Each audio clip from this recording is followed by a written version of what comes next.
আসসালামু আলাইকুম ওয়া রাহমাতুল্লাহি ওয়া বারাকাতুহু। সম্মানিত প্রিয় উপস্থিতবৃন্দ, আজকের এই ভিডিওতে আলোচনা করব স্বপ্নে ঘুমাতে দেখলে কি হয়। সাথে যুক্ত আছি আমি মুফতি জুবায়ের ইমাম। আলোচনা বুঝতে সাথেই থাকবেন। এখনো যারা চ্যানেলটি সাবস্ক্রাইব করেননি, সাবস্ক্রাইব করতে ভুলবেন না। প্রত্যেক ভিডিওতে বলি, ভেরিফাইড চ্যানেলের ডেসক্রিপশন বক্সে ক্লিক করলে পেজ এবং আইডি আসবে। এটা ছাড়া আলাদা অন্য কোনো পেজ নেই, আইডি নেই, ইমো নেই, হোয়াটসঅ্যাপ নেই, টিকটক নেই। নাম ছবি দেখে বিভ্রান্ত হওয়া যাবে না। প্রত্যেক ভিডিওতে আলাদা আমি সাবধান করি, সতর্ক করি।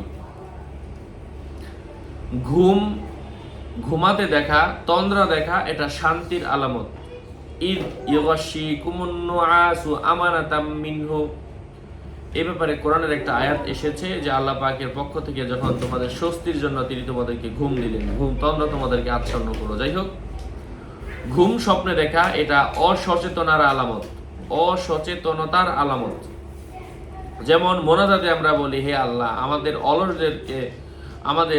অলসদের ঘুম থেকে রক্ষা করুন। স্বপ্নে নিজেকে কাত হয়ে ঘুমাতে দেখার অর্থ হচ্ছে মজবুত এবং শক্তিশালী হওয়া।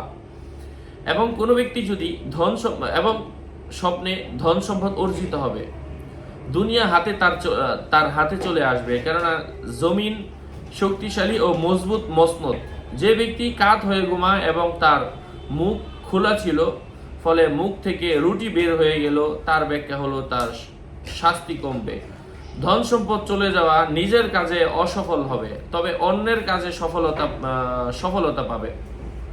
মাটিতে উপুত হয়ে পড়ে থাকতে দেখলে স্বপ্নদ্রষ্টার সম্পদ চলে যাবে, শক্তি ক্ষয়ে যাবে, সে অবস্থা পরিবর্তন টের পাবে না। কাজকর্ম পরিবর্তনের অবস্থা সম্পর্কে অবগত হবে না। এটা তখনই হবে যখন সে এভাবে শুয়ে মুখমণ্ডল মাটিতে রাখবে, যেন সে পিছনে কিছুই দেখছে না। স্বপ্নে ঘুম থেকে জাগ্রত হওয়া কোনো কাজে আত্মনিয়োগ করার অর্থ বহন করে থাকে। ঘুমের মধ্যে স্বপ্নে উড়তে দেখার অর্থ হচ্ছে দুনিয়ার মাল, সন্তান সন্ততি বুঝিয়ে থাকে।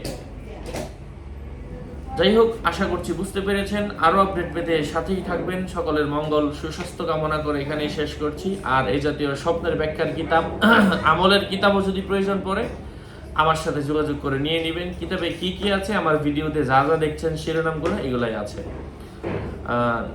কিতাব নিতে চাইলে কোনো ইমো নেই, হোয়াটসঅ্যাপ নেই। প্রয়োজন পড়লে ফোন দিবেন 09081836999। আসসালামু আলাইকুম ওয়া রাহমাতুল্লাহি ওয়া বারাকাতুহু।